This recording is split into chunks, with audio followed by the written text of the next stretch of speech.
Tine ñu ngi jokkoo ki nga xam ni mooy Sadikh Top nekk ci membre cellule communication bu Pastef Sadikh Top maa ngi lay nuyu. maa ngi lay fay Pape Alioune.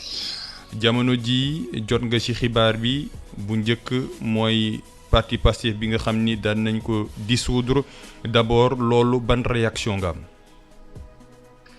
réaction bi ñu ci njëkk am mooy balaa ngay dissoudre parti Pastef xanaa au moins nga jaare la ko wala boog am acte juridique boo xamante ne ab tribunal décidé na ko ba ne Pastef lii la ñu ko takkal lii la ñu défendre seen bopp donc à partir de cette condamnation dañuy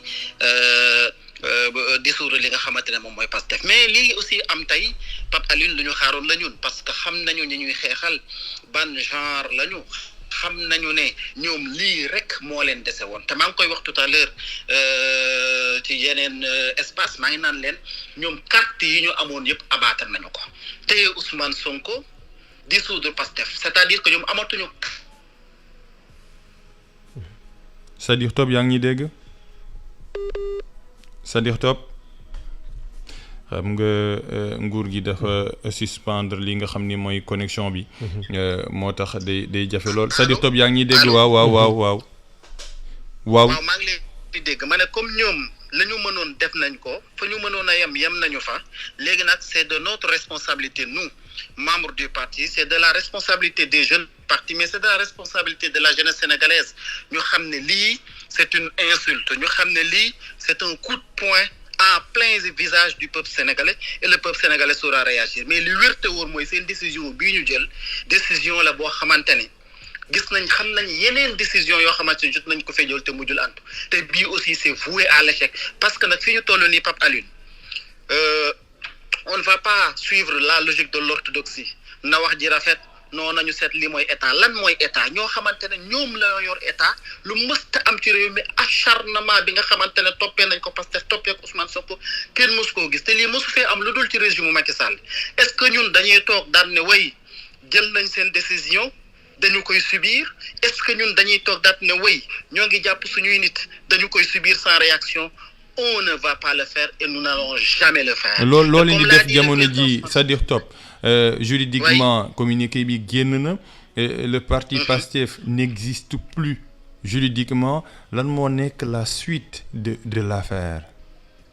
La suite mooy nous ne croyons pas à la justice de ce pays ça c'est clair toutefois pour des raisons juridiques comme ñoom ci juridiquement lañ ko def ce sera attaqué parce que juridiquement dinañ ko attaquer loolu moom c'est clair d'ailleurs d'ici peu de temps il y aura sans doute un communiqué du bureau politique de Pastef boo xamante ne dina wax ne carrément dañu koy attaquer loolu moom c'est clair juridiquement on va contre-attaquer on va leur dire stop lii danguwuñ ko te dañ ko attaquer dans les instances habilitées loolu mooy l'action juridique bi nga xamante ne dinañ ko def l'autre action mooy ñoom s'ils pensent que ñooñu gën a nekk sénégalais s'ils pensent que ñoom ñooy décider de notre avenir de notre devenir de ce que nous pouvons être ils se trompent parce que tout simplement comme j'ai eu à le dire ce régime-là avec Macky Sall à sa tête juróom-ñaari weer moo leen ci dese c'est fini pour eux mu neex leen c'est fini mu naqari leen c'est fini pour eux maintenant quelle est la suite le peuple sénégalais va résister et ce n'est pas à vous Pape Alioune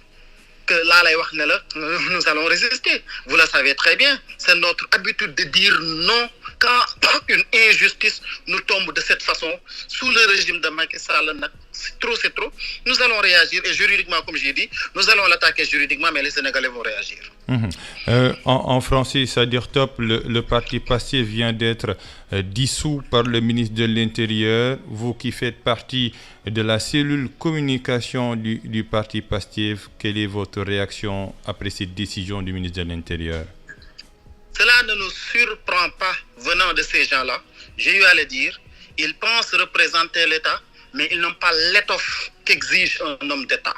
Parce qu'en réalité, ils ne sont là que pour combattre un parti politique, que pour combattre un homme. Ils ont pris une décision illégale que nous allons attaquer juridiquement, même si nous ne croyons pas à la justice, mais c'est un combat. Nous allons aller à tous les fronts. Le front judiciaire, nous allons également l'attaquer. Mais la résistance populaire également, nous allons le faire. Parce que tout simplement, trop c'est trop. Jusqu'à quand jusqu'où vont-ils aller, on se demandait.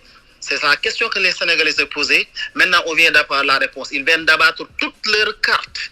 Ils n'ont plus de carte, aucune. Et pourtant, les Sénégalais en ont. Les les Sénégalais ont encore les cartes de pouvoir combattre ce régime-là, de pouvoir combattre ces forfaits, parce qu'ils en ont l'habitude.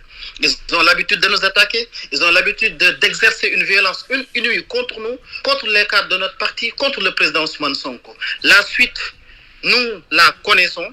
Les Sénégalais vont réagir, les Sénégalais vont résister. Parce que, Pape Alioune, il ne leur reste que 7 mois.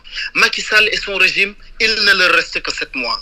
Pense-t-il pouvoir se débarrasser de Pastef en 7 mois parce que tout simplement ils ont peur d'aller aux élections et de nous faire face? Ils se trompent lourdement. S'ils veulent nous éliminer, s'ils ne veulent plus que nous ne soyons dans l'espace politique, ils n'allaient qu'à proposer aux Sénégalais un projet économique viable qui allait pousser les Sénégalais à les soutenir, mais les Sénégalais ne veulent plus d'eux.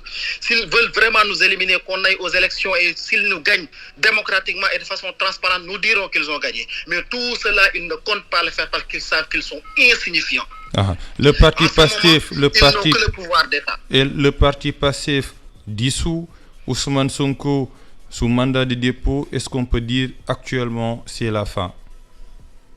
Ah non, moi je pense réellement que c'est le début. Oui. Et je pense honnêtement, au regard de ce que je vois, au regard de la frustration que les Sénégalais sont en train de montrer, au regard même de la réaction de la masse silencieuse qui observait depuis le début, on va assister. Je ne le souhaite pas, je ne l'espérais pas, je ne le croyais pas, mais nous allons tout droit vers des lendemains très incertains, des lendemains très sombres, sous le régime de Macky Sall, grâce à cause des forfaits qu'il ne cesse d'exercer de façon illégale sur Pastef et sur son leader Ousmane Sonko. C'est-à-dire Top maa ngi lay gërëm su fekkee ni Yane Demba Tine su fekkee ni Yane Demba Tine c'est-à-dire Top ñu ngi lay gërëm bu baax a baax ci li nga xam ni mooy intervention bi nga def yow mi nga xam ni yaa ngi bokk ci cellule communication Pastef l'information Yane Demba Tine ci cellule Pastef neen dañuy attaquer